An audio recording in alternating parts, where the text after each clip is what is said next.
أعوذ بالله من الشيطان الرجيم. بسم الله الرحمن الرحيم. الحمد لله رب العالمين. نحمده ونستعين ونستغفره ونعوذ بالله من شرور أنفسنا ومن سيئات أعمالنا. من يهده الله فلا مضل له ومن يضلل فلا هادي له. أشهد أن لا إله إلا الله وحده لا شريك له وأشهد أن محمدا عبده ورسوله. سبحانك لا علم لنا إلا ما علمتنا إنك أنت العليم الحكيم. اللهم علمنا ما ينفعنا وانفعنا بما علمتنا وزدنا علما. اللهم أتي أنفسنا تقواها وزكها أنت خير من زكاها أنت وليها ومولاها. ربي يسر ولا تؤسر ربي تمم بالخير. أما بعد. InsyaAllah malam ni kita masuk surah baru, iaitu surah Al-Ma'idah.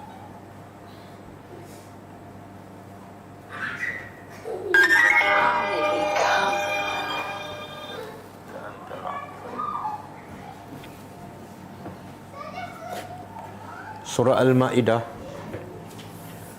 Dan surah ni sebenarnya kita dah mulakan sebelum PKP, tapi sampai ayat 50-52 kita ditimpa musibah COVID-19. Jadi kelas ni terhenti. Dan sebelum ni pun kita mula dalam keadaan waktu tu gambar pun tak clear. Jadi kita insya-Allah kita mula daripada awal lah. Kita mula daripada awal ayat pertama.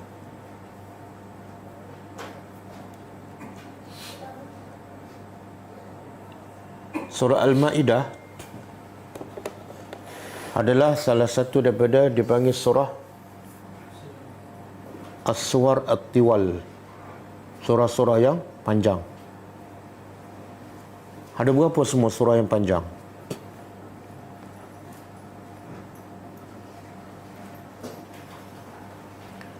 Surah-surah yang panjang ni ada 7 semua. Pertama surah Baqarah. Yang kedua surah Ali Imran. Dua-dua kita dah habis. Yang ketiga surah An-Nisa pun dah habis. Yang keempat surah Al-Ma'idah yang malam ni. Yang kelima surah Al-An'am sedang dalam proses dan nak habis . Kita buat tadabbur surah Al-An'am pada pagi Jumaat. Ada sikit lagi nak habis. Kemudian yang keenam surah Al-A'raf pun kita sedang tadabbur setiap pagi Isnin. Pun rasanya dekat nak habis dah. Dan surah panjang yang ketujuh ialah surah Al-Anfal. Rasanya yang ni kita belum mula lagi . Ini 7 ni dia panggil surah As-Suwar At-Tiwal. Surah-surah yang panjang.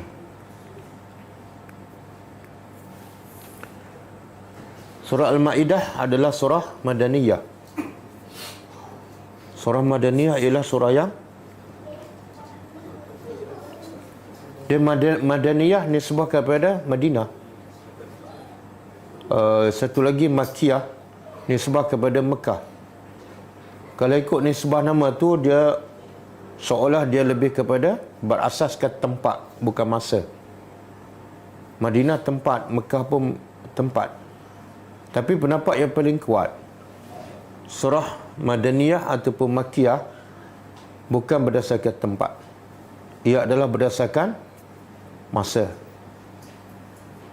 Jadi semua surah ataupun ayat yang turun sebelum Nabi berhijrah ke Madinah Al-Munawwarah dinamakan surah Makkiyah, walaupun turun di luar Mekah. Manakala mana-mana surah yang turun selepas Nabi berhijrah, maka dinamakan surah Madaniyah walaupun turun di Mekah. Termasuklah surah yang kita akan belajar malam ni. Surah Madaniyah adalah surah yang terakhir. Surah terakhir turun. Surah Madaniyah. Ada ahli tafsir mengatakan turun ketika antara ayat dia ayat al-yawma akmaltu lakum dinakum wa atmamtu alaikum ni'mati wa raditu lakumul Islam Madinah. Ayat ketiga surah Al-Maidah. Ayat ni turun di mana? Turun di Mekah, iaitu di padang Arafah, ketika Nabi sedang wukuf dalam Hajjatul Wada'. Jadi ayat ni turun di Mekah tapi dipanggil Madaniyah. Sebab apa? Sebab turun selepas Nabi berhijrah. Jadi surah Madaniyah adalah surah yang terakhir turun dalam Al-Quran. Ada sebahagiannya turun di Mekah.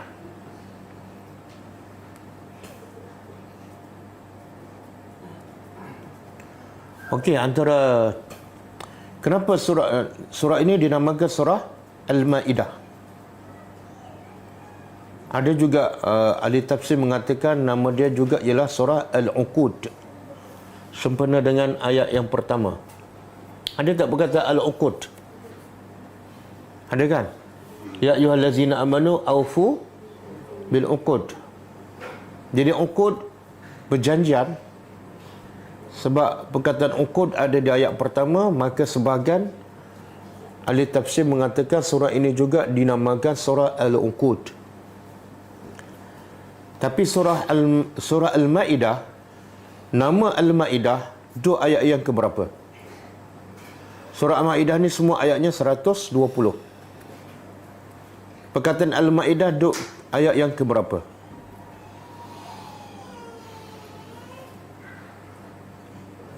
Tak tahu? 112. 112. Dan cerita Al-Maidah, Maidah ialah hidangan. Hidangan yang ada makanan. Cerita Maidah ni ada 4 ayat aja.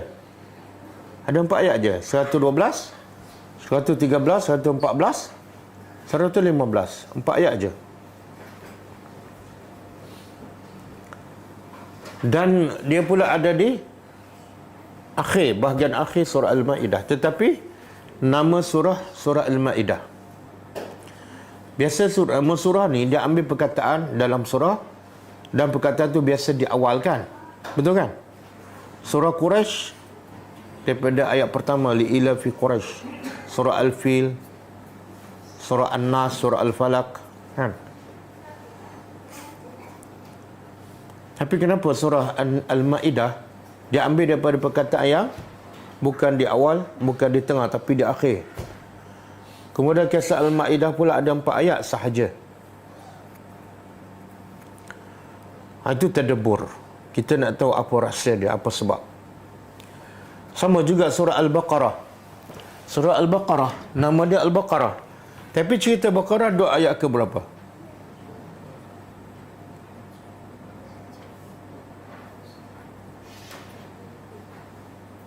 Ayat ke berapa? Oh, tak tahu. Tak pernah buat ni, ulang kaji. Ayat 67. Ayat 67. Cerita Al-Baqarah bermula ayat 67.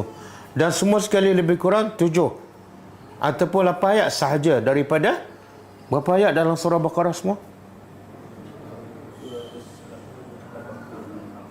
286 kan?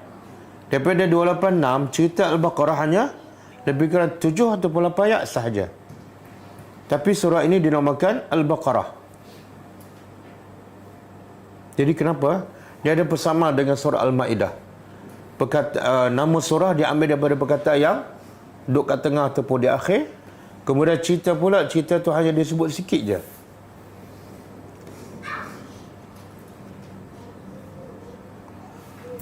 Dalam surah Al-Baqarah ada tak, banyak tak cerita ahli kitab? Banyak. Antara cerita ahli kitab dengan cerita Baqarah, mana lebih banyak? Ahli kitab. Kenapa tak dinamakan surah Ahli Kitab? Surah Ali Imran pun banyak juga cerita ahli kitab, tapi tak dinamakan surah ahli kitab. Al-Maidah pun ada juga banyak cerita ahli kitab, tapi tak dinamakan surah ahli kitab. Kenapa?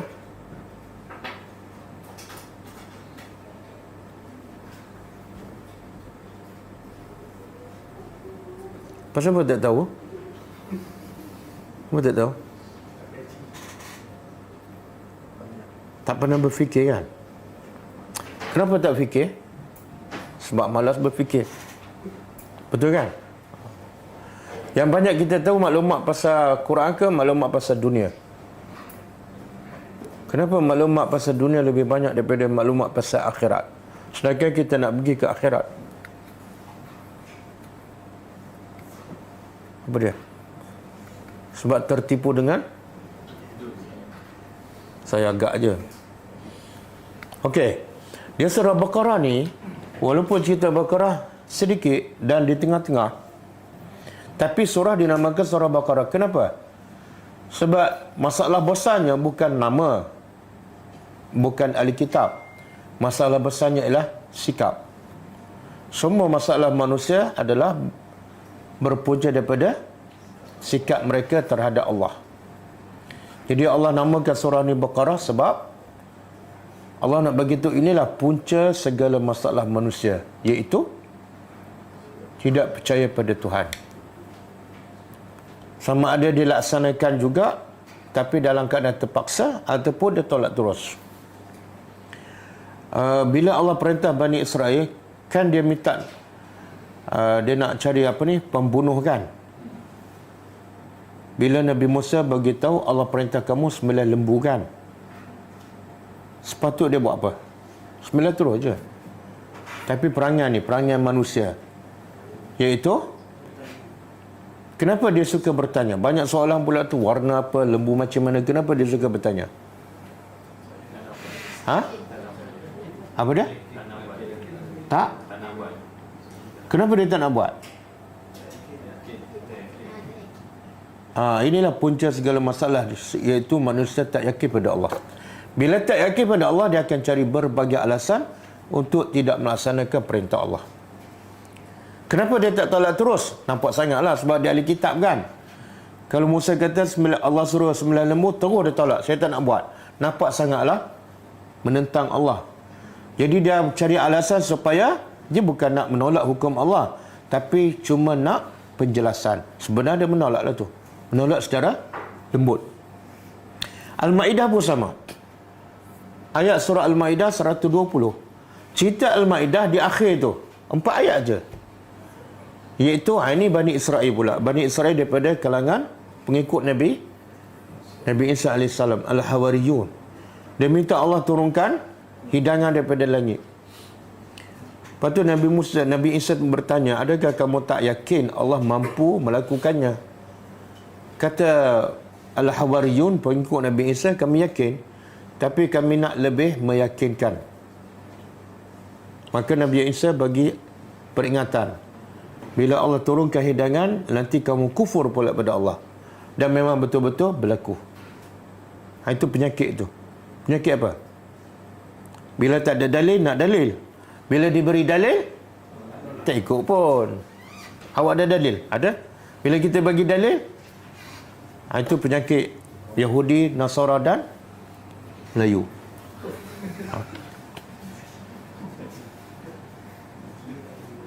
Okey. Kita tadabbur .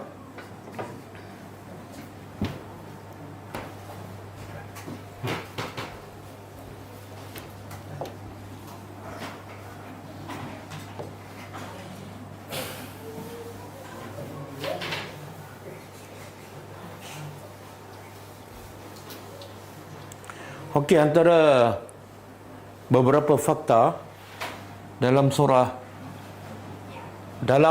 Al-Quran, ayat yang bermula dengan ya ayyuhallazina amanu.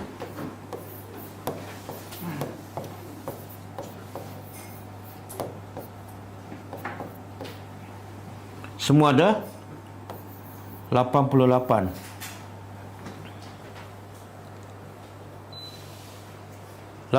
Kali berulang ya ayyuhallazina amanu dalam Al-Quran keseluruhannya.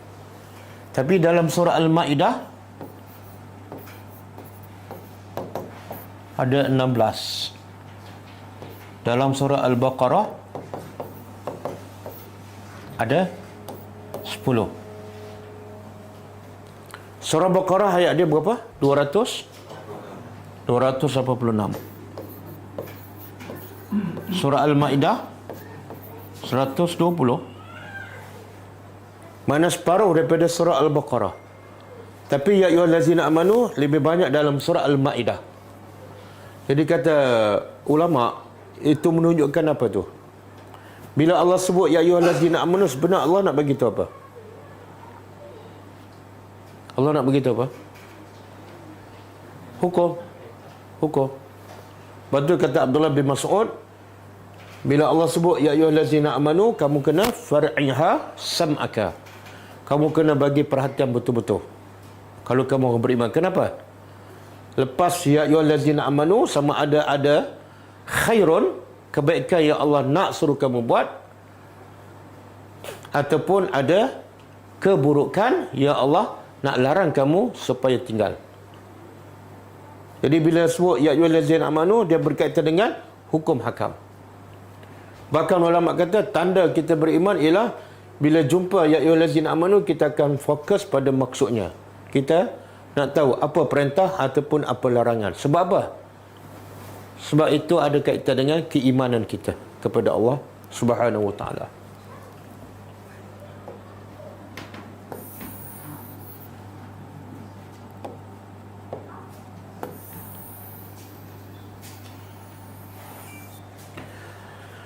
Okey. Ya ayyuhallazina amanu, wahai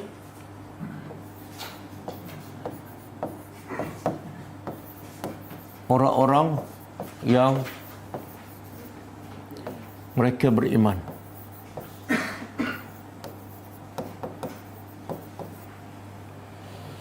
Bila Allah sebut wahai orang beriman, apa yang Allah nak bagi tahu sebenar? Allah boleh cakap je wahai manusia kan? Kalau Allah kata ya ayuhan nas, makna dia umum, termasuklah orang kafir. Tapi bila Allah sebut ya ayyuhallazina amanu, dia hanya khusus kepada orang beriman. Jadi di sini kata ulama, Allah nak bagi tahu nilai iman. Nilai iman di sisi Allah sangat besar, sehingga Allah panggil gelakan wahai orang beriman. Sangat berbeza dengan Allah kata tunaikan al-uqud tanpa menyebut wahai orang beriman. Sangat berbeza. Saya bagi contoh kan. Saya cakap pada pelajar,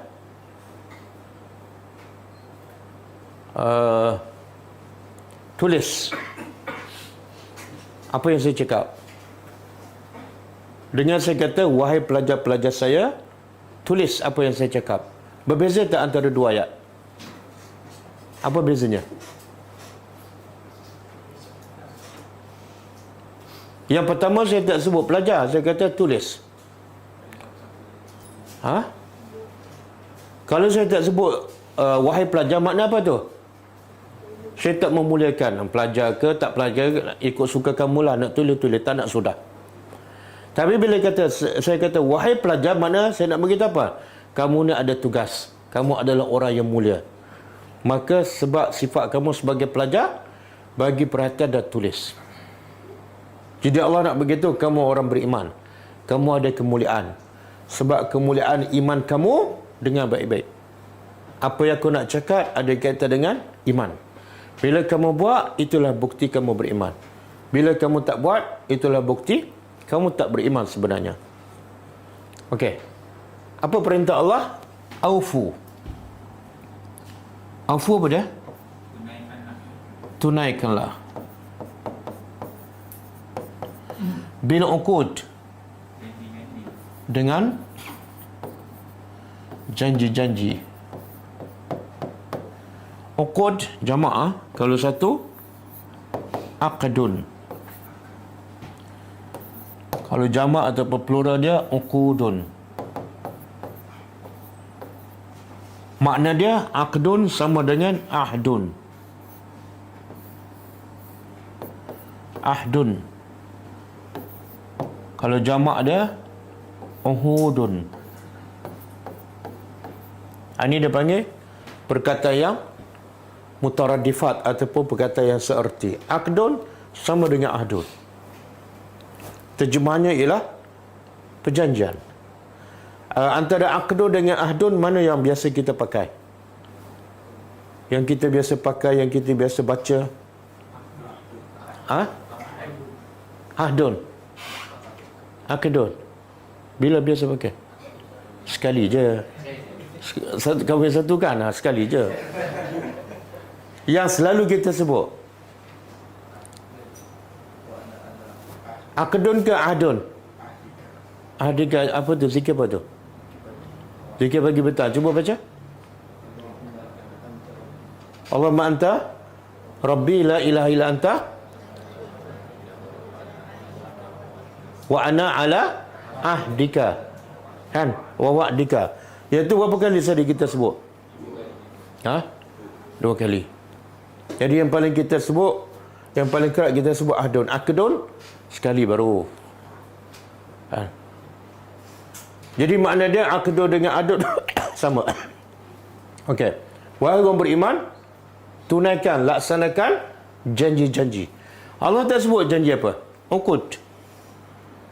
Tapi kata ulama bila sebut aqdun ataupun uqud ialah kullu aqdin aqadahu muslimun la yukhalifu alkitab was sunnah.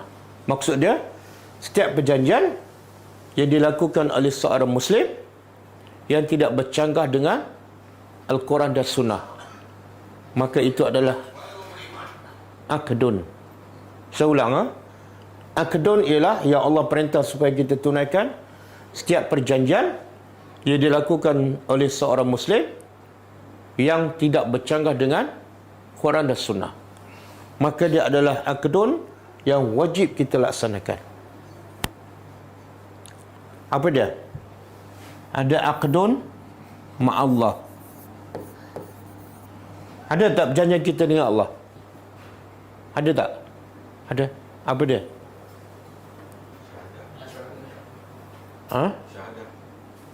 Ialah apa perjanjian daripada syahadah tu? Bila kita mengucap 2 kalimah syahadat, sebenarnya kita mengaku apa? Asyhadu an la ilaha illallah wa asyhadu anna Muhammadar Rasulullah. Maksudnya, aku bersaksi tidak ada hukum yang wajib aku ikut melainkan hukum Allah sahaja. Itu perjanjian. Aku bersaksi bahawa tidak ada Rasul yang wajib aku ikut kecuali Rasulullah. Itu perjanjian. Jadi kita kena pastikan daripada bangun pagi sampai kita tidur balik, semua kita ikut apa yang Allah suruh, yang Allah redha, dan kita ikut sunnah Nabi kita SAW. Jadi kena cek setiap pagi, kita laksana tak perjanjian kita dengan Allah. Kemudian perjanjian kita ma'al nas ataupun ma'al khalqi. Perjanjian kita dengan manusia, apa dia? Ini akad nikah. Ada perjanjian tak? Tanggungjawab kita sebagai seorang suami, sebagai seorang bapa. Suami wajib tak ajar isteri agama? Wajib. Tapi berapa ramai yang suami yang ajar isterinya agama? Cara solat Nabi, ajar tadabbur, tak ramai. Sebab tu kalau ikut kaedah yang betul, yang wajib belajar ni lelaki. Perempuan kena duduk kat rumah. Jadi suami ataupun bapa pergi belajar di mana-manalah, di masjid ke kelas. Kemudian balik rumah, dia yang ajar isteri. Dia yang ajar anak-anak. Jadi isteri tak payah kelas yang ikut asalnya. Tapi sekarang kenapa dalam kelas ramai perempuan? Kenapa? Tanggungjawab belajar lelaki. Tapi sekarang dia macam dah tanggungjawab belajar ialah wanita. Tahu apa? Apa sebab? Perempuan? Apa dia? Sebab lelaki malah belajar. Lelaki malah belajar. Sebab itulah mana-mana kelas perempuan, lelaki sikit. Ni luar biasa malah ni, sebab lelaki lebih ramai. Mungkin satu-satu kelas kat Malaysia ni yang lelaki ramai. Akad nikah, kan? Kemudian perjanjian, apa-apa perjanjian. Perjanjian sewa rumah, perjanjian beli kereta, perjanjian dengan syarikat kita, perjanjian dengan bos kita, perjanjian dengan taman kita, kan? Semua tu Allah kata aufu bil uqud. Semua wajib laksanakan selagi mana tidak bercagar dengan perintah Allah. Kenapa ni Allah sebut aufu bil uqud? Sebab dalam surah Al-Maidah banyak cerita pasal Bani Israel. Apa ciri-ciri utama Bani Israel? Naqdul ahdi. Suka membatalkan perjanjian. Betul kan? Berjanjian dengan Nabi di Madinah, mereka batal senang-senang aja. Jadi bila kita suka batalkan perjanjian, kita lebih kurang sama dengan Bani Israel. Ataupun satu lagi, rupa dia Islam juga tapi suka membatalkan perjanjian. Siapa? Munafik. Apa sifat munafik? Bila bercakap, bohong. Bila berjanji, mungkiri. Dan bila diberi amanah, dia khianat.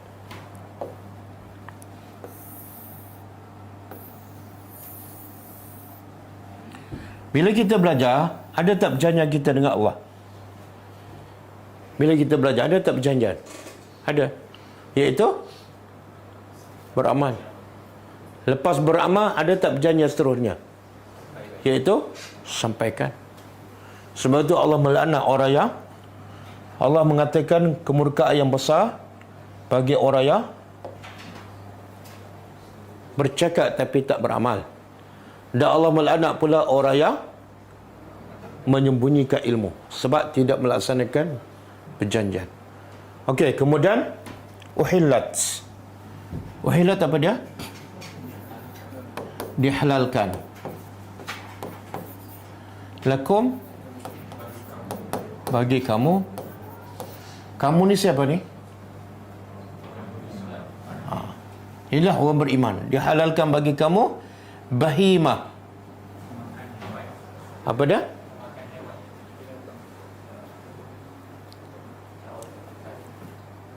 Dia terjemah apa tu?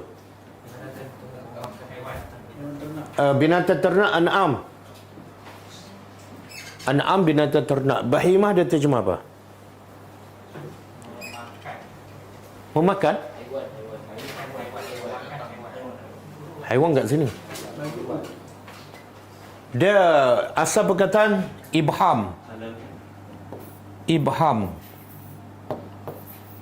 ataupun mubham, iaitu makna dia kesamaran.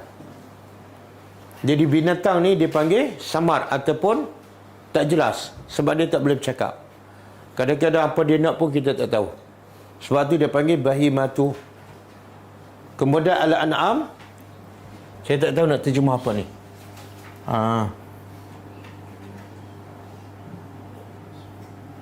Inghilaq, dalam bahasa Arab inghilaq. Boleh terjemah kebodohan kan? Binatang memang bodoh kan? Susah nak terjemah bahasa Melayu ni.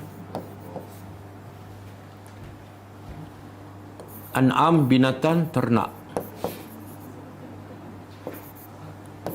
Okey, binatang ternak ni apa dia? Apa mana binatang ternak? Unta saja? Unta dan kambing? Yalah, apa dia?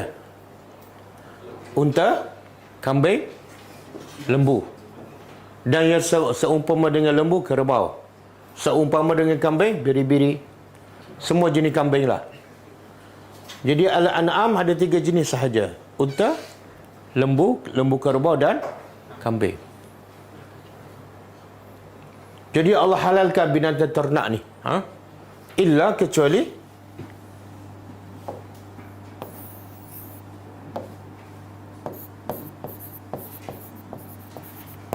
ma yutla, apa yang akan dibaca. Alaikum ke atas kamu.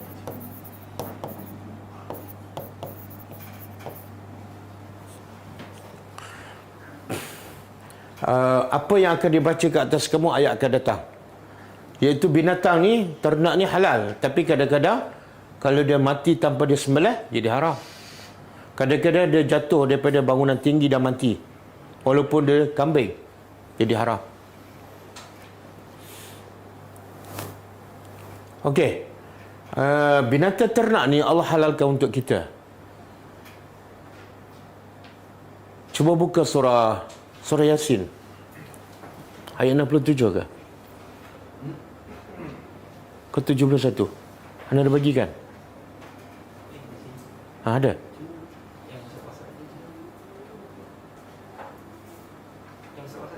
Ha.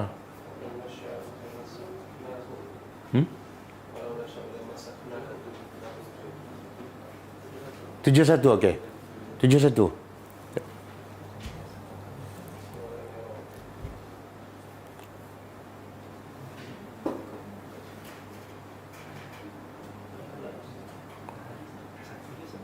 وَزَلَّلْنَاهَا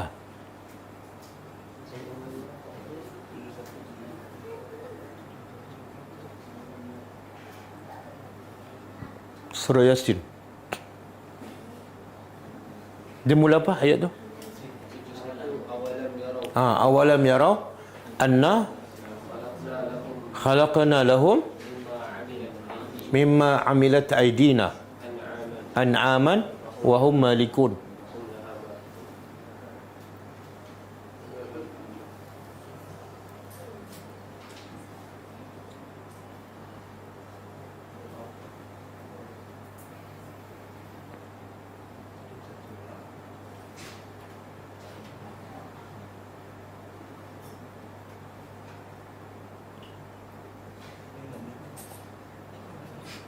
Okey.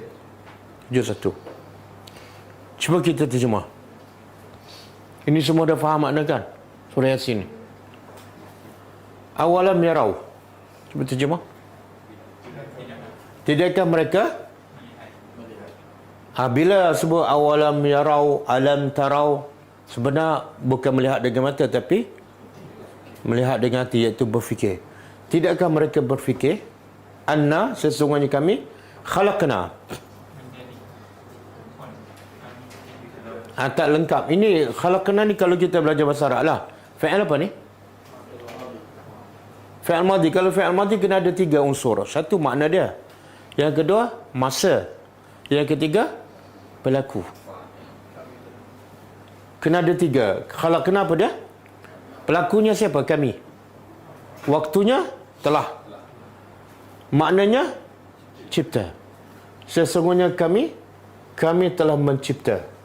Lahum, bagi mereka, mimma amilat, dari apa yang telah dilakukan oleh tangan-tangan kami.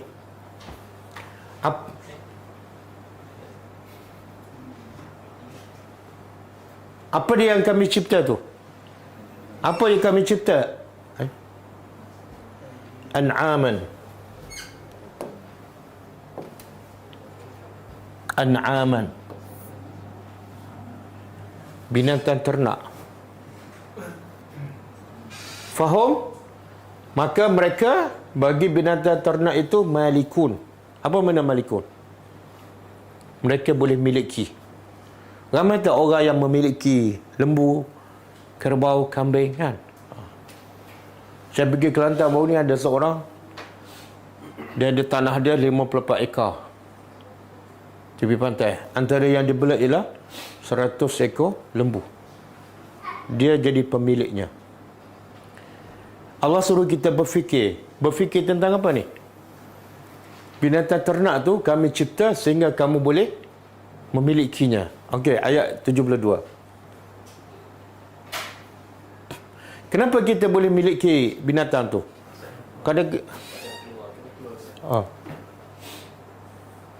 Kenapa kita boleh miliki binatang? Sedangkan ada binatang tu besar, unta kan? Kadang-kadang lebih besar daripada kita. Sepatutnya agak sukar untuk kita miliki. Maka Allah jawab ayat 72, wazallalnaha. Kami tundukkan binatang ternak tu. Sebab tu kamu boleh miliki. Lahum, bagi mereka. Faminha, maka sebahagiannya binatang ternak itu sebahagiannya rukubuhum, menjadi tunggangan kenderaan mereka. Dan waminha, sebahagiannya mereka makan. Tengok Allah guna perkataan yakulun. Apa makna yakulun? Fa'il apa ni? Mudhari'. Apa tanda? Ya, kemudian mana siapa yang makan? Ramai. Perempuan makan jugalah. Semua sekali lah. Tapi Allah sebut dalam bentuk fa'il mudhari' menunjukkan apa? Binatang ternak ni kita sentiasa makan. Okey? Jadi Allah nak kita berfikir ni. Okey, cuba fikir apa yang Allah nak bagi tahu. Kamu tak fikir ke kami cipta binatang ternak sehingga kamu boleh memilikinya? Kami tundukkannya sehingga kamu boleh menunggangnya walaupun binatang ternak tu besar dan kamu boleh makan. Ada tak binatang yang kecil tapi kamu tak boleh miliki? Yang unta pula besar kamu boleh miliki dan kamu boleh tunggang. Ada binatang kecil kamu tak boleh miliki. Contoh apa dah?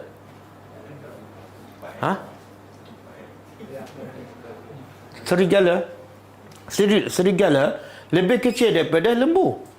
Tapi boleh tak kamu bela serigala? Tak boleh. Boleh naiki? Tak boleh. Kenapa? Boleh makan? Tak boleh. Kenapa? Liar. Kenapa liar? Ni lah Allah suruh kita fikir. Kami tundukkan binatang tu sehingga kamu boleh miliki, kamu boleh naik dan kamu boleh makan. Boleh faham?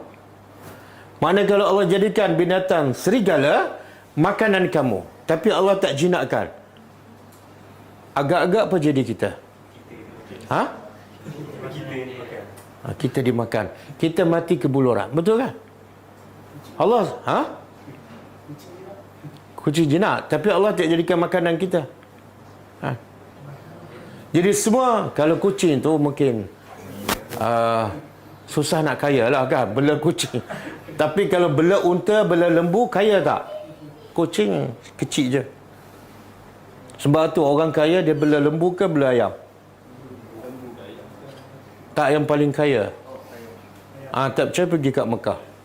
Yang ada kandang unta. Sebab itulah orang Mekah dulu Nabi suka buat contoh kan. Kalau kamu buat amalan ni, kelebihannya seperti apa? Unta merah ke ayam merah? Unta. Jadi Allah kata fikirlah binatang ternak tu. Kenapa kamu boleh bela, boleh miliki, boleh naik? Sebab kami tundukkan.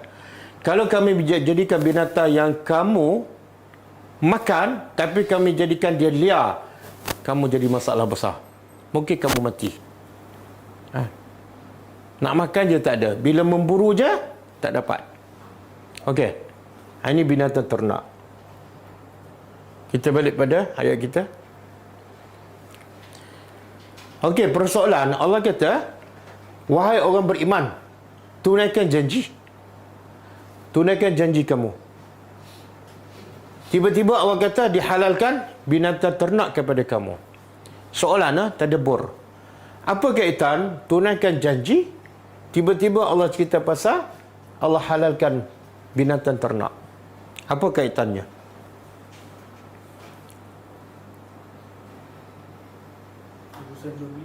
Apa dah? Bukan.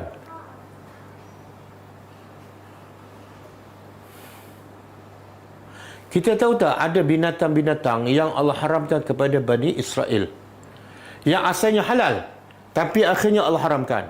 Macam lemak apa semua kan. Ada sebahagiannya asalnya halal tapi Allah haramkan. Tahu kenapa? Punca Bani Israel bila dia tak tunaikan janji, maka Allah sempitkan daerah kehalalan. Banyak benda halal Allah jadi haram. Sebab apa? Puncanya mereka banyak melanggar perjanjian Allah. Begitu juga contoh bila Nabi Musa suruh pergi kaum dia masuk Palestin. Dia tu tak perjanjian tu? Tak kan? Maka Allah sempitkan daerah yang halal menjadi haram. Apa dia? Allah haramkan mereka masuk Palestin selama 40 tahun. Jadi kaitannya, bila kamu banyak tunaikan janji, maka banyak benda yang Allah akan halalkan untuk kamu. Dan sebaliknya, bila kamu banyak melanggar perjanjian, maka lagi banyak yang halal Allah jadi haram. Boleh faham? Okey, ghairah. Ghairah apa dia? Ghairah tidak ataupun tanpa. Muhilli menghalalkan. Menghalalkan as-saidi, binatang buruan. Ada tak binatang buruan yang kita boleh makan? Ada kan? Yang tadi lembu kambing, okeylah, tak payah kita buru. Sebab Allah dah jinakkan dia. Tapi ada tak binatang buruan yang liar, tapi dibenarkan makan, halal? Seperti? Subhanallah. Rusa susah kita nak dapatkan, kena buru. Maka sebab tu Allah permudahkan. Allah permudahkan apa? Allah benarkan kita guna anjing untuk memburu binatang ternak. Dan kalau anjing tu yang dilatih untuk memburu, dan masa kita lepas, kita baca bismillah, dia pun terkam binatang tu. Binatang tu mati tanpa disembelih. Boleh tak kita makan? Boleh. Tapi tak sembelih. Ha? Apa dia? Mana boleh sembelih yang dah mati? Nak sembelih sebelum mati. Dah bismillah. Ha? Kenapa Allah benarkan? Kalau Allah benarkan binatang buruan untuk makan, tiba-tiba kena sembelih dulu. Agak-agak boleh makan tak binatang tu? Subhanallah, itu rahmat Allah. Rahmat Allah. Okey. Jadi Allah kata dihalalkan bagi kamu binatang ternak kecuali apa yang akan disebut akan datang. Ayat akan datang. Dan juga tanpa kamu menghalalkan binatang buruan. Wa antum hurum. Dalam keadaan kamu hurum apa dah? Berihram. Ada dua, berihram ataupun di tanah haram. Maksud apa ni? Kalau kita dalam ihram, sama ada buat haji ataupun umrah, dan kita ada di Mekah, boleh tak kita memburu binatang ni? Tak boleh. Jadi Allah kata dihalalkan, tapi kamu tak boleh menghalalkan binatang buruan ketika kamu dalam ihram. Boleh faham? Ataupun kamu bukan dalam ihram, tapi kamu berada di tanah haram, boleh tak memburu binatang? Tak boleh. Nak buru macam mana? Satu, jangan pakai ihram. Yang kedua, luar Mekah. Okey. Apa dia binatang buruan kat Mekah? Ha? Dak. Binatang. Dak tu macam biawak kan? Pernah makan? Oh, hampir nak makan. Saya duduk 10 tahun kat Mekah, tapi tak pernah makan. Sebab bila tengok rupa dia, tak jadi nak makan.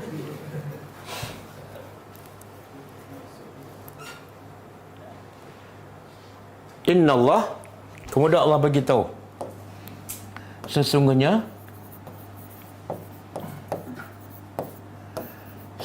Allah yahkumu, fi'il mudhari', sentiasa. Apa tanda fi'il mudhari'? Ya. Sentiasa menghukum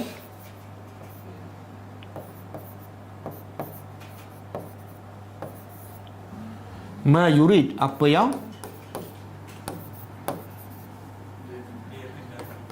dia kehendaki. Jadi kesimpulan ayat ni Allah nak beritahu apa? Hak untuk menentukan benda tu halal ataupun haram adalah hak Allah secara mutlak. Ikut suka Allah. Ada benda yang asalnya halal kepada Bani Israel, Allah nak haramkan. Bumi Palestin asalnya halal, Allah kata haram bagi kamu. Innaha muharramatun alaikum arba'ina sanah. Allah haramkan 40 tahun, haramlah. Jadi hak untuk menghalal dan mengharam ialah Allah saja. Tak ada siapa yang ada hak, walaupun dia adalah Rasulullah. Rasulullah boleh tak? Ada hak tak nak menghalal dan mengharamkan? Betul? Ada dalil? Ada dalil tak? Nabi tak boleh menghalal dan mengharamkan. Bila Nabi mengharamkan yang halal, Allah tegur. Surah apa? Surah At-Tahrim. Cuma buka surah At-Tahrim ayat 1.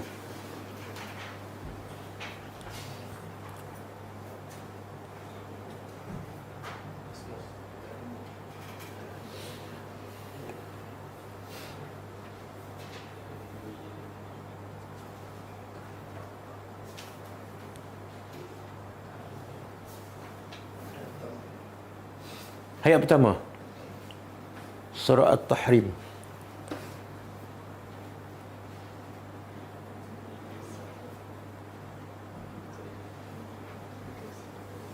Okey.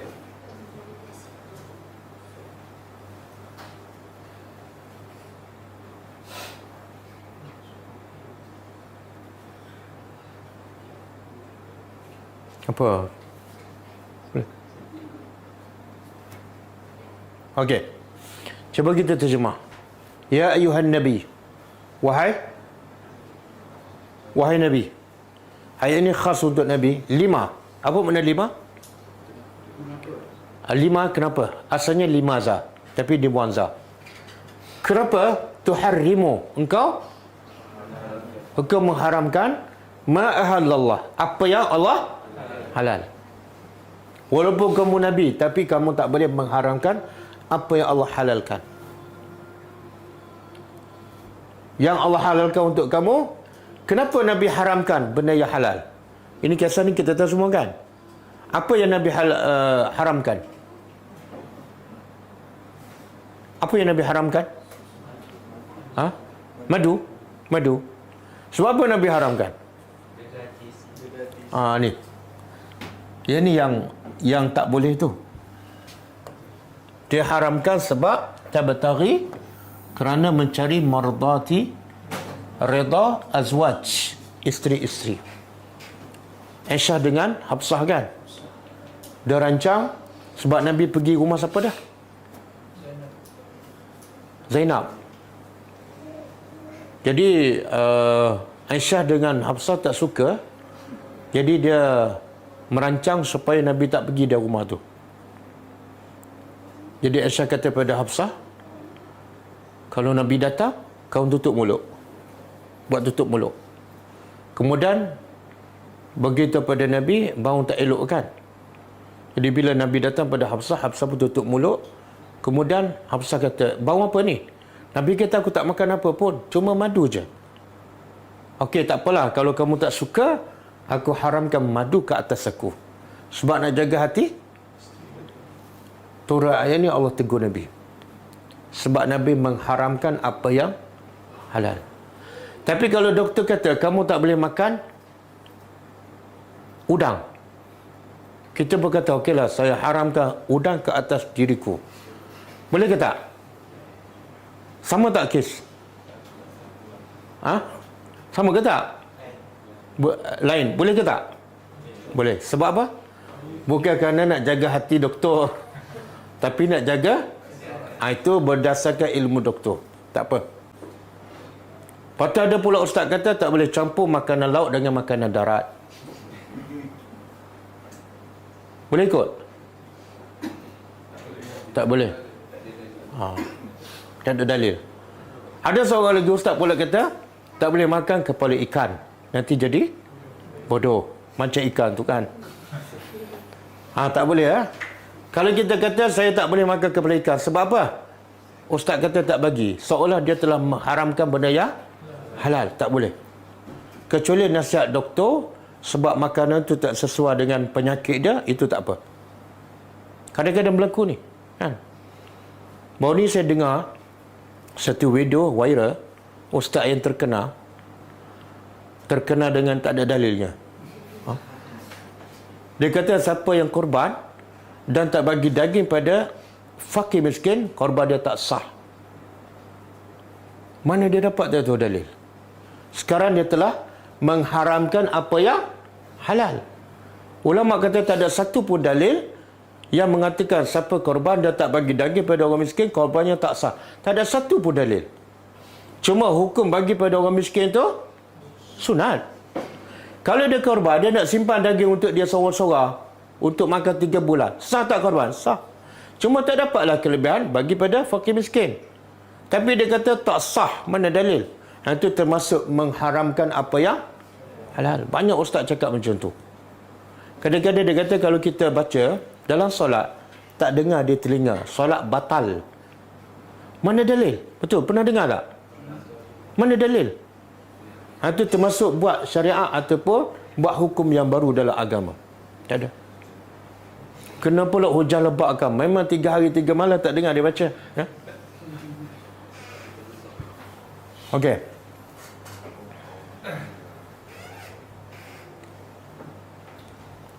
Jadi dalam bab hukum ni jangan masuk campur.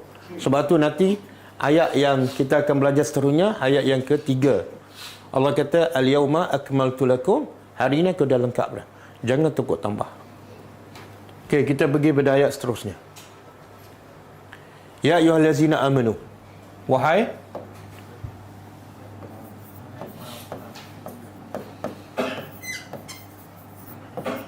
orang-orang yang amanu, mereka beriman. La tuhillu, jangan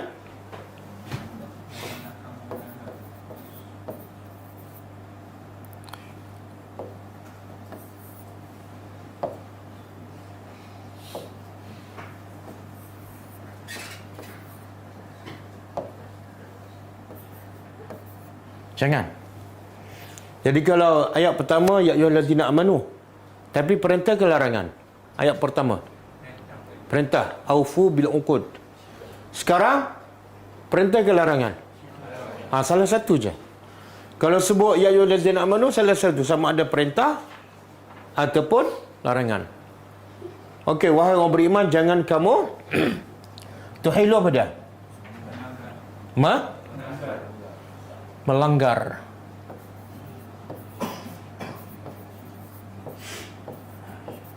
Sya'air mufrad dia sya'irah, sya'iratun, jamak dia sya'air ataupun syiar. Syiar dia jadi bahasa Melayu kan. Syiarnya apa makna? Bukan syariat. Masjid adalah syiar Islam, bukan syariat. Lambang, tanda-tanda. Jadi jangan kamu melanggar syiar-syiar Allah. Ada ayat surah Baqarah, innas safa wal marwata min sya'airillah. Safa dan Marwah itu adalah tanda-tanda ibadat kepada Allah. Di sini apa maksud sya'airillah? Dalam tafsir Syekh Al-Maraghi mengatakan iaitu ibadat-ibadat yang besar seperti haji, umrah. Jangan kamu melanggar ataupun membatalkan kerja-kerja ibadat yang besar. Dia terjemah apa tu? Kita tak payah terjemah lah. Syiar-syiar Allah. Kenapa syiar ni disandar kepada Allah? Dia yang disandar kepada Allah ada dua. Satu, sesuatu yang tak berkait dengan Allah. Contoh kitabullah. Contoh Baitullah. Bait itu rumah kan? Dia tak berkait dengan Allah. Dia satu benda yang terasing. Maka bila dia sandar pada Allah, benda tu Allah nak bagi tu benda tu mulia.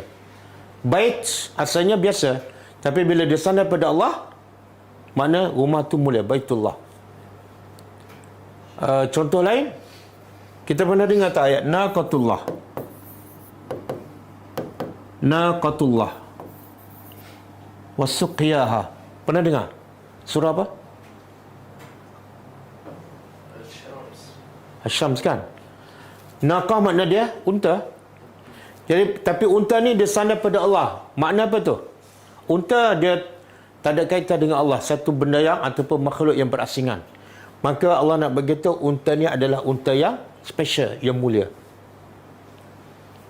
Tapi ada yang disandar pada Allah yang berkait dengan Allah, dia bukan yang terasing. Seperti rahmatullah. Itu bukan menunjukkan kemuliaan, tapi menunjukkan sifat Allah. Kalau sebut rahmatullah, rahmat itu adalah sifat Allah. Sebab rahmat adalah bukan yang terasing ataupun sesuatu makhluk yang terasing daripada Allah. Sama juga kalamullah.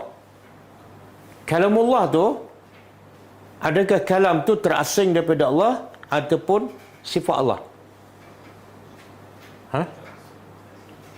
Kalamullah sifat Allah. Sebab tu yang Imam Ahmad bin Hanbal diuji dengan fitnah. Orang paksa dia mengatakan Al-Quran adalah makhluk. Itu salah tu.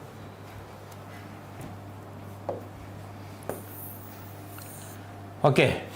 Jadi lambang-lambang ataupun syiar Allah makna seperti ibadat yang besar, haji dan umrah. Jangan kamu langgar. Wala, dan tidak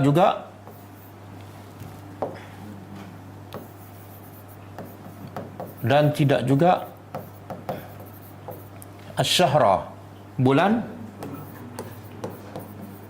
yang haram. Bulan yang haram ada berapa? Ada berapa bulan haram? Bulan semua ada berapa? 12. Daripada 12 tu berapa yang haram? 4. Cuba sebut. Kuat sikit. Apa tak dengar? Bulan yang haram. Apa dia? Zulqa'dah, Zulhijjah, Muharram, Safar, Syaban, Syawal. Bukan lah. Ada tembak-tembak lama-lama mesti betul lah.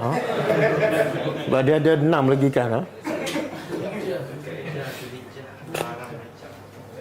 Zulqa'dah, Zulhijjah, Muharram. Yang 3 ni berturut-turut kan. Yang satu lagi berasingan iaitu Rajab. Okey. Allah sebut dalam surah apa ni? Bulan dalam Islam ada 12. Daripada 12 tu 4 bulan adalah haram, bulan haram. Allah sebut dalam surah apa? Tak pasal masa baca. Baru je kata bulan Ramadan baru ni. Cuba buka surah At-Taubah ayat 36.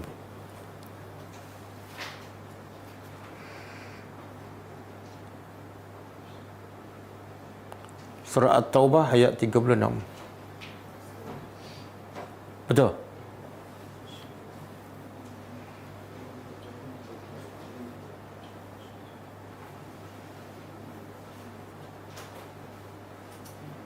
Okey.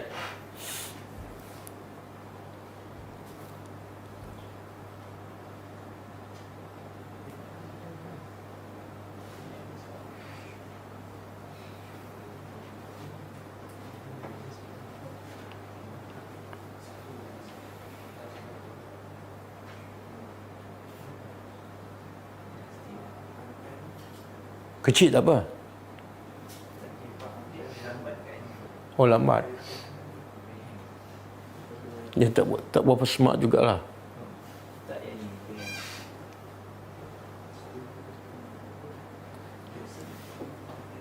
Yang tertunjuk yang kecil tadi. Yang kecil pun okey.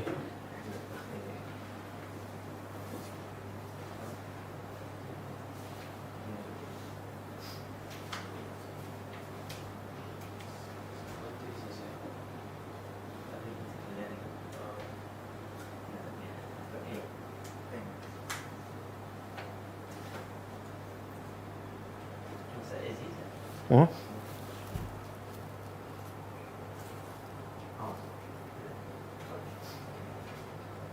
Okey.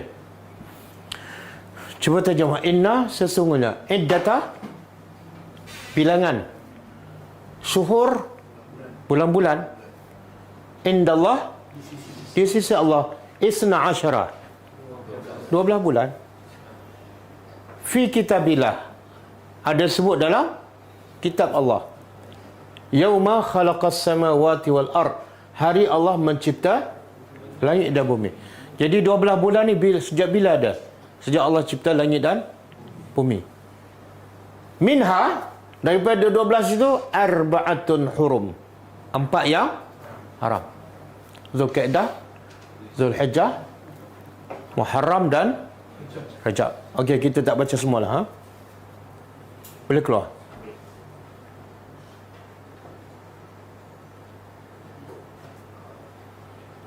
Okey. Jadi Allah kata, jangan kamu melanggar syiar Allah, iaitu ibadat haji dan umrah. Jangan rosakkan, jangan tak buat. Yang kedua, wala syahra al-haram. Jangan kamu langgar wilayah haram. Maksud apa ni? Apa yang dilarang di wilayah haram? Berperang. Haram berperang di wilayah haram. Okey, kalau ikut ayat ni haram kan? Tapi kita tahu tak sejarah Nabi? Nabi pernah berperang di wilayah haram. Pernah tahu? Tak tahu. Peperangan apa ni? Satu, peperangan Hunain. Yang kedua, peperangan Tabuk. Okey, Hunain berlaku bila? Zulkaidah. Bulan haram. Tabuk berlaku bulan Rajab.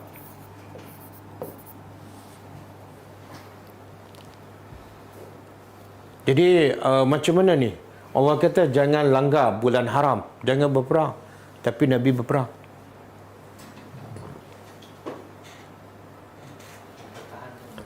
Ha? Mempertahankan boleh. Tapi ni Hunain bukan pertahankan. Okey, ada dua pendapat ni. Pasal ayat yang Allah kata jangan berperang di wilayah haram. Ada dua pendapat. Pertama mengatakan ayat ni dah mansukh. Apa makna mansukh? Hukum dah, ayat ada tapi hukum tak ada dah. Iaitu hukum berperang di wilayah haram boleh. Ayat Quran kata tak boleh kan? Tapi hukum yang tak boleh dah tak ada dah. Dia panggil mansukh.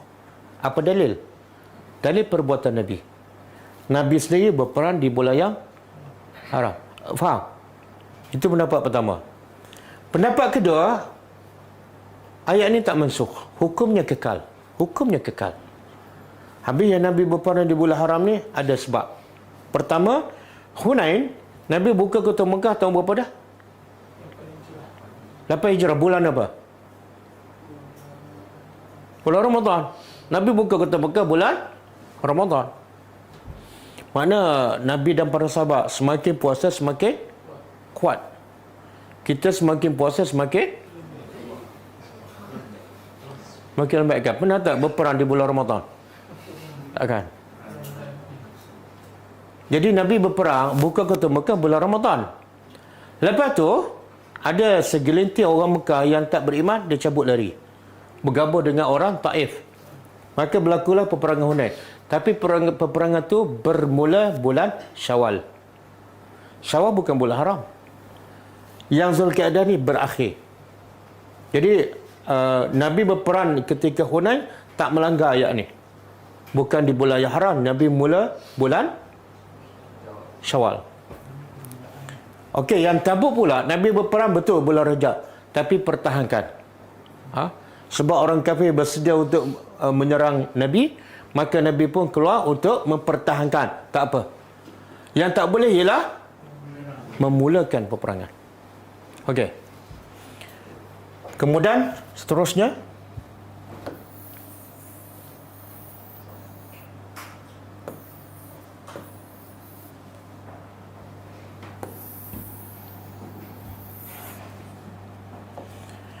walal hadyu, dan tidak juga al-hadyu. Al-hadyu apa dah?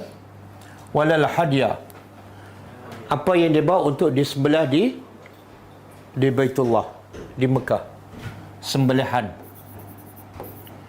Nabi biasa bawa sembelihan bila pergi buat umrah yang dihalang oleh orang musyrikin Mekah ketika berlaku sulhu Hudaybiyah. Nabi bawa binatang sembelihan. Dan tahun 9 Hijrah, Nabi tak pergi umrah, Nabi tak pergi haji, Abu Bakar yang pergi. Nabi kirim binatang ni untuk disembelih di Mekah. Jadi larangan yang ketiga, pertama syair Allah, yang kedua wilayah haram, yang ketiga binatang sembelih ni jangan kamu langgar. Apa maksud dia? Kalau ada binatang yang nak dibawa ke Mekah untuk disembelih, jangan halang. Ataupun jangan guna binatang untuk bawa barang yang berat sehingga binatang tu lemah ataupun mati. Jangan. Sebab ini adalah bentuk ibadat yang wajib dijaga. Walal qalaid, dan tidak juga qalaid. Apa dia? Dia dua-dua ni haiwan. Yang ni umum, yang ni khusus. Qalaid ni daripada qiladah yang digantung di leher. Jadi ada sebahagian binatang yang nak dikorban, yang nak disembelih, ada sebahagian digantung kalung. Sebagai apa? Tanda binatang ni akan disembelih. Bila ada tanda, orang Arab jahat macam mana pun, perompak di tengah jalan pun, kalau ada tanda tu dia tak akan kacau. Maka Allah kata, secara umum binatang yang nak disembelih jangan kacau. Dan secara khusus, binatang yang memang dah ada tanda untuk disembelih pun jangan halang untuk dibawa di Mekah untuk disembelih. Diterjemah apa? Binatang yang ditanda lah. Yang ditanda. Kadang-kadang dia tanda diikat kat leher dengan selipar sebagai tanda. 1, 2, 3, 4. Yang keempat. Yang kelima, wala amina, dan tidak juga apa mana amin. Kita baca dalam Fatihah sama tak? Waladhdallin sama? Sama ke tak? Tak sama. Apa yang tak sama?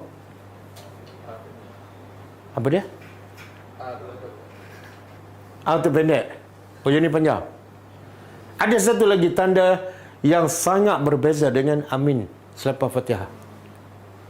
Apa? Sekarang ada sabdu tak? Kalau ada sabdu, makna dia sangat berbeza. Makna dia ialah orang-orang yang menuju qasidina, menuju ke Baitillah. Jangan kacau. 1, larangan. 2, bola haram. Yang ketiga, al-hadiyu. Yang keempat, al-qalaid. Yang kelima, orang-orang yang menuju ke Kaabah, ke Baitullah, jangan halang. Sebab apa? Pernah tak Nabi dan sahabat dihalang ketika nak buat umrah kan? Pada tahun 6 Hijrah. Jadi Allah kata, siapa yang nak pergi umrah, nak pergi ke Mekah, jangan kamu halang. Sebab tu masa kita baca waladhdallin, jangan ada sabdu. Bila ada sabdu, makna dia berubah, lari jauh. Kalau amin saja, apa makna dia?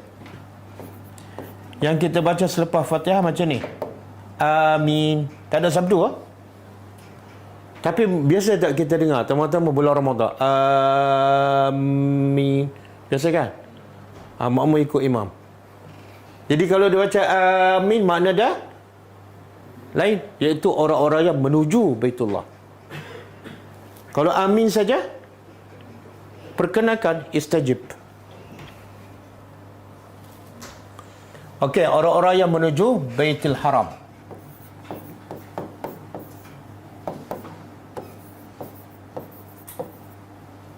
Dan mereka ni yabtaghuna, mereka fi'il apa ni? Mudhari', sentiasa mencari. Apa tanda dia? Ya kat depan dan wanu kat belakang. Mereka ni sentiasa mencari fadlan, kelebihan ataupun anugerah min rabbihim, dari pencipta mereka.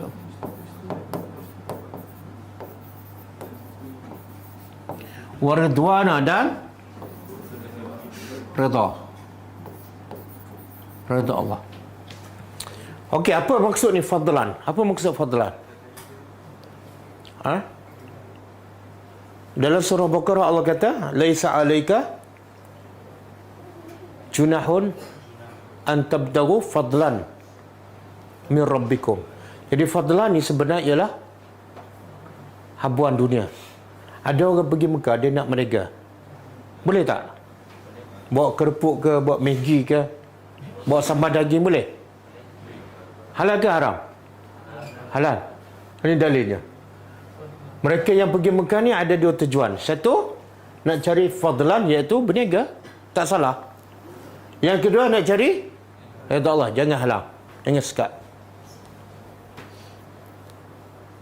Okey, wa iza, dan apabila halaltum, kamu telah apa ni? Tadi kamu dalam ihram kan? Tahallul. Halaltum tu kamu telah bertahlul. Kamu telah tahallul. Tahallul ni makna tanggal ihram.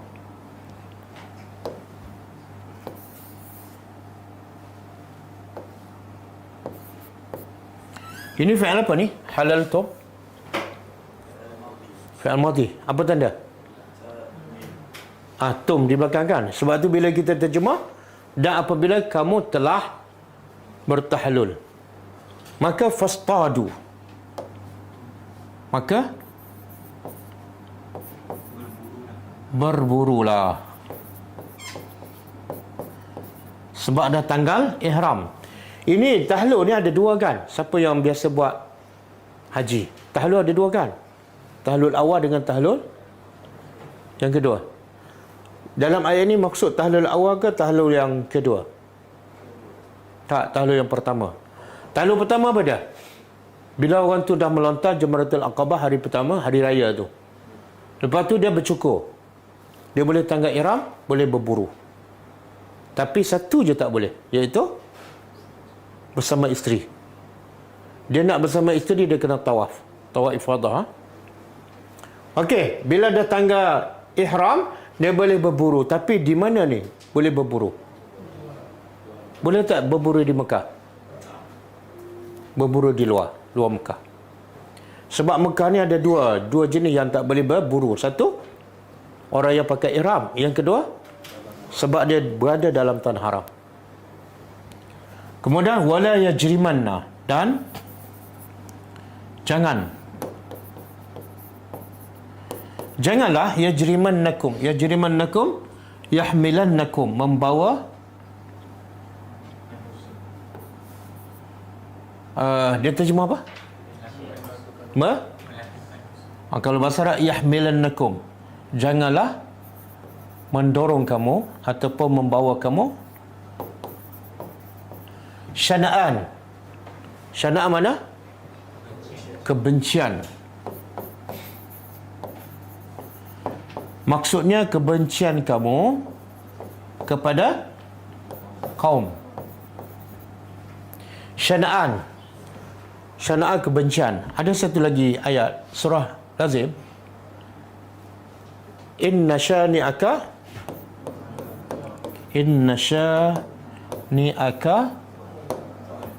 huwal abtar.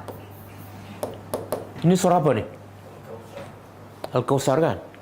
Cuba terjemah. Inna syani'aka huwal abtar.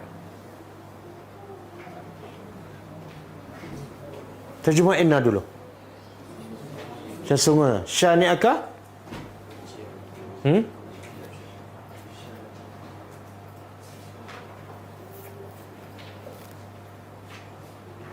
dia syani'aka daripada berkata syana'a. Kalau syana'a kebencian, kalau syani'aka sesungguhnya orang yang benci engkau, iaitu orang kafir Quraisy yang benci Nabi, huwal abtar, dialah yang terputus. Sebab apa? Masa ni wahyu terputus. Bila wahyu terputus, dia kata apa? Nabi Muhammad dah abtar, dah terputus daripada segala kebaikan. Kan awal ayat ni apa dah? Inna kami telah beri kepada engkau Kautsar. Mana mungkin kamu terputus rahmat daripada Allah. Bahkan kami beri Al-Kautsar. Jadi orang musyrik Mekah disebabkan wahyu terputus, dia kata Nabi telah dibenci oleh Allah. Maka Allah jawab, sesungguhnya ia benci engkau lah yang terputus, bukan engkau. Boleh faham? Okey. Jadi jangan kebencian kamu kepada sesuatu kaum mendorong kamu untuk kebencian kamu kepada kaum, apa kaum terlakukan? Mengsaddukum, mereka menghalang kamu,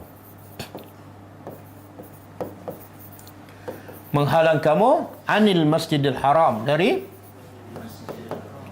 Masjidil Haram. Siapa yang halang Nabi daripada Masjidil Haram? Orang musyrik Mekah. Masjidil Haram.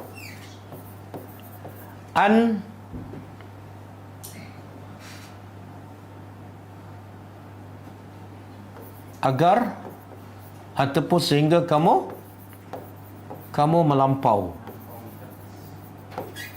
melampaui batas. Apa maksud ayat ni? Siapa boleh faham? Orang musyrikin halang Nabi daripada pergi Mekah kan? Pada tahun 6 Hijrah. Maka untuk akan datang, Allah larang. Jangan sebab orang kafir itu halang kamu masuk Masjidil Haram dan kamu pun benci dia, menyebabkan kamu melampau kepada mereka. Faham? Jadi Allah nak begitu, kamu hendaklah berlaku adil walaupun kepada musuh. Orang rompak rumah kita kan? Lepas tu, dia bertobat. Kita pun nak balas. Aku nak rompak juga rumah dia. Boleh tak? Tak boleh. Lebih kurang macam tu lah. Ada satu kisah mengatakan, orang Syiah, dia buat perayaan. Kononnya meraihkan pembunuhan, sebab sedih pembunuhan Hussein. Apa dia buat? Dia pukul badan, dia tikam badan kan? Jadi ada orang sunnah yang bodoh, dia kata apa?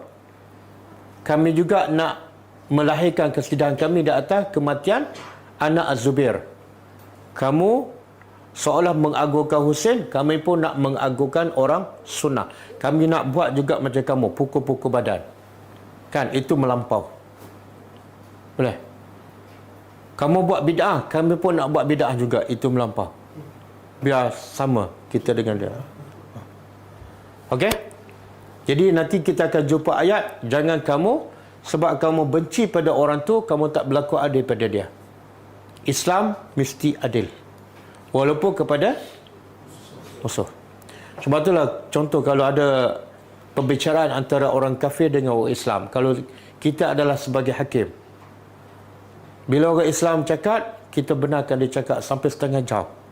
Bila orang kafir, okey, kamu 10 minit sahaja. Ada ke tak? Tak ada. Bila orang Islam cakap, kita dengar, fokus. Bila orang kafir cakap, kita buat tak tahu. Hukumnya haram. Kita tak berlaku adil. Ini maksud ayat ni. Kemudian Allah kata wa ta'awanu, dah hendaklah kamu tolong menolong alal birri, atas al birri wat taqwa. Birri kebaikan, takwa apa beza dua ni? Kalau birri kita terjemah kebaikan, takwa terjemah apa?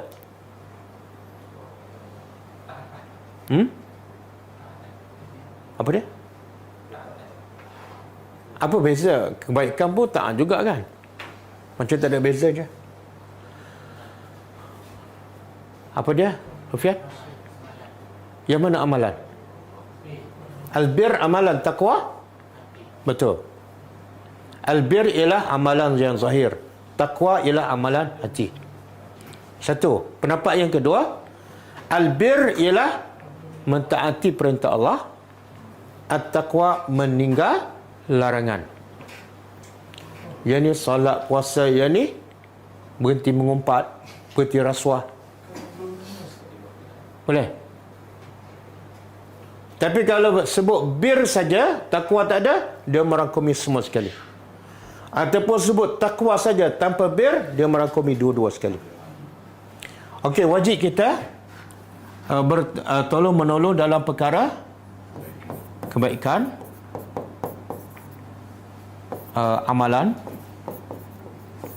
wat taqwa dan takwa hati. Contohlah, orang suruh kita ajar solat, wajib tak kita ajar dia? Apa dalil? Apa dalil? Ni lah.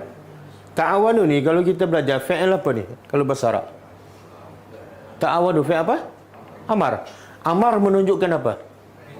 Perintah. Perintah menunjukkan wajib. Boleh tak terangkan ayat ni pada saya? Kita baru belajar. Wajib. Wajib tolong-menolong dalam perkara kebaikan. Dan seterusnya, wala ta'awanu. Dan jangan kamu tolong menolong alal ismi, ke atas dosa, wal udwan, dan permusuhan. Okey, sekarang apa beza dosa dengan permusuhan? Bukankah permusuhan itu juga adalah dosa? Apa beza? Kalau kita baca tafsir atau terjemahan, macam inilah terjemahan. Tapi kalau kita tadabbur, kita tanya, apa beza al-ismu dengan udwan? Mesti ada beza. Apa dia? Kata ahli tafsir, ismu dosa melibatkan kita dengan Allah. Kalau udwan, dosa kita melampaui orang. Mengumpat orang, ambil hak orang, zalim pada orang. Okey, hukum kerjasama dalam perkara yang dosa ataupun permusuhan adalah hukumnya haram. Kita tolong jual arak, kita tak minum, dosa tak? Sebab apa? Kita orang bawa Grab kan, bawa orang tu India pergi Batu Cave. Kita tahu dia nak pergi buat ibadat dia. Dosa tak? Dosa. Sebab apa? Kerjasama. Tapi kalau kita tak tahu, sampai-sampai, oh sini, kita pun ambil duit. Okey tak? Okey, sebab kita tak tahu. Okey?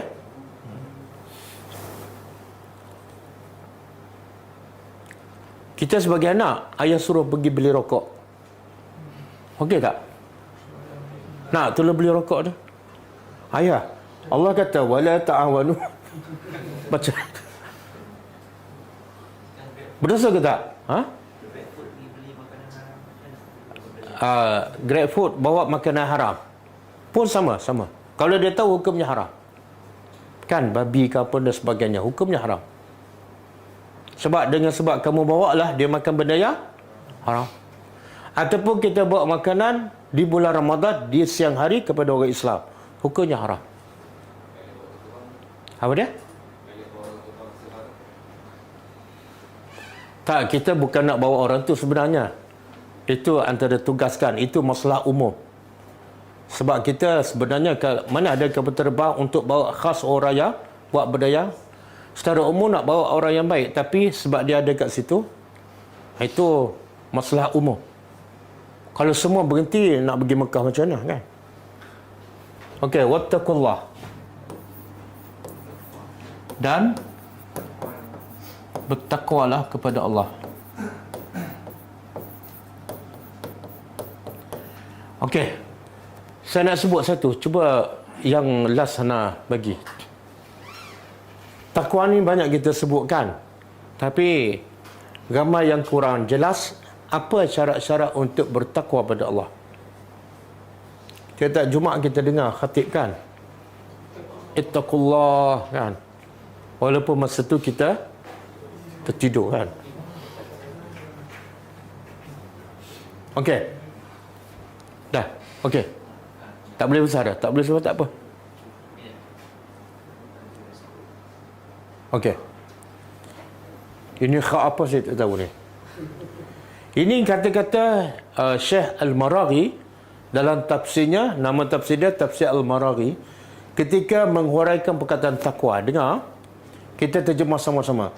Laqad aksarallah. Terjemah.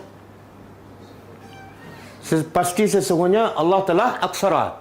Banyak menyebut fi kitabihi dalam kitabnya Al-Quran min zikri at-taqwa.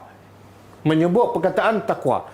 Banyak sangat, mungkin beribu Allah sebut perkataan takwa dalam Al-Quran. Wa yurad bihi, dan yang dikehendaki dengan takwa pada al-wiqayah. Ini yang saya selalu sebut ni. Saya selalu sebut ni. Takwa ialah al-wiqayah. Apa makna wiqayah? Berlindung min sakhatillah, daripada kemurkaan Allah. Sakhat, kemurkaan Allah. Wa ghadabi, dan keingkarannya. Jadi takwa ialah berlindung daripada kemurkaan Allah dan azabnya.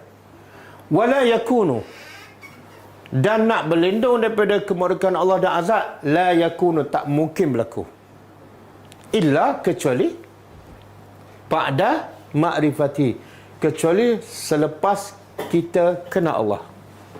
Satu, tak mungkin kita dapat jauh daripada kemurkaan Allah kalau kita pun tak kenal Tuhan. Syarat pertama takwa, mesti kenal Allah. Satu. Yang kedua, wa ma'rifati, dan yang kedua, tahu apa yang Allah redha dan apa yang Allah murka. Betul tak?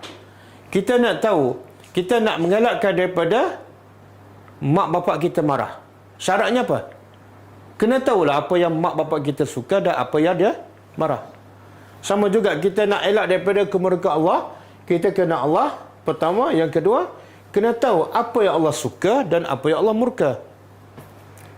Kemudian wala ya'rif, tak mungkin kita tahu apa yang Allah redha dan apa yang Allah murka, tak mungkin, kecuali illa min fahmi kitabillah, kecuali dengan faham kitab Allah. Betul? Logik tak? Logik. Ramai yang mengatakan dia beriman pada Allah dan nak elak daripada azab Allah, tapi dia langgar apa yang Allah larang, semua dia buat. Apa yang Allah murka, semua dia buat. Kenapa? Sebab dia tak faham Al-Quran. Mulut dia baca. Ini yang tujuan tadabbur ni. Tadabbur kita nak faham kitab Allah supaya apa? Kita dapat elak apa yang Allah murka. Dan kita dapat buat apa yang Allah redha. Dan juga kita kena faham wa arafa sunnata nabiyhi. Nak tahu apa yang Allah redha, apa yang Allah murka, selain pada kena faham kitab Allah, kena faham sunnah Nabi. Satu, kena faham kitab Allah. Yang kedua, kena faham sunnah Nabi. Yang ketiga, wasiratu salafus salih. Dia kena faham sirah. Sirah ni perjalanan hidup salafus salih. Siapa salafus salih? Ialah siapa? Generasi yang keberapa? Generasi 1, 2, 3. Selepas tu tak soleh dah. Satu, faham kitab Allah. Yang kedua, tahu sunnah Nabi. Yang ketiga, sirah salafus salih, para sahabat, tabi'in dan tabi'in minal ummatil islamiyah. Wa man fa'ala, dia dah faham kitab Allah, dia faham sunnah Nabi, dia faham sirah salafus salih, dia pun fa'ala, dia buat kullu ma taqaddam, apa yang semua tu. Fasabara, lalu dia sabar dalam melaksanakan. Wasabara, ayat semalam apa? Tingkatkan lagi kesabarannya. Warabata, dan ayat semalam juga, dia persiapkan untuk jihad, li himayatil haq, untuk melindungi ataupun mempertahankan hak, wa ahlihi, dan ahli kebenaran, ahli hak, dan wa nasyara da'watihi, wa nasyara da'watahu, dan dia menyebarkan dakwahnya. Dakwah daripada mana ni? Daripada Quran, sunnah Nabi dan sirah salafus salih. Wattaqa rabbahu, dan dia bertakwa pada Tuhannya, fi sa'iri syu'uni, dalam seluruh kehidupannya. Faqad aflaha, barulah dia telah berjaya. Wa faza, dan dia menang. Bis sa'adah, dengan sa'adah apa dia? Sa'ad, kebahagiaan. Sa'adah, kebahagiaan. Inda rabbihi, di sisi. Clear tak? Ini definisi takwa. Ramai kita dengar takwa tapi tak tahu apa syarat untuk menjadi orang yang bertakwa. Tak mungkin dia takwa kalau tak faham Quran. Tak mungkin dia takwa kalau tak faham sunnah Nabi dan tak ikut sunnah Nabi. Okey? Last, innallah, sesungguhnya Allah syadidu, sangat keras, iqab, sesaannya ataupun hukumannya. Allah sangat keras. Maknanya, berapa tadi yang Allah larang? Jangan ceroboh syiar Allah, jangan ceroboh bola haram, jangan kacau binatang yang nak disembelih, kan? Last sekali Allah kata apa? Balasan Allah sangat keras. Bila tu? Bila kamu tak patuh perintah Allah. Ini amaran kepada siapa ni? Kepada orang yang masih melanggar. Wallahu a'lam.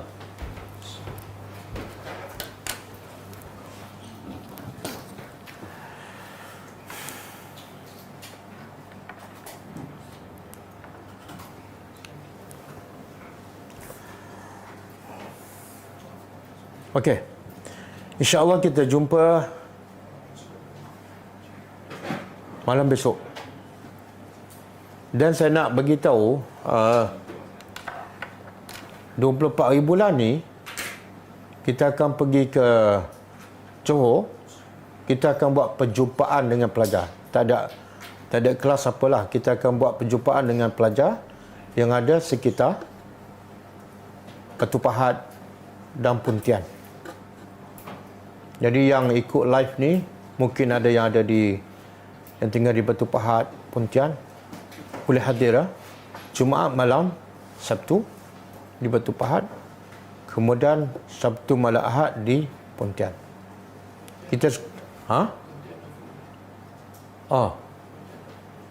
Jadi sekarang kita nak posisi satu Malaysia untuk apa? Untuk gerakkan semua pelajar tadabbur supaya sebarkan Islam, supaya mereka tidak dilaknat oleh Allah disebabkan sembunyikan ilmu, insya-Allah.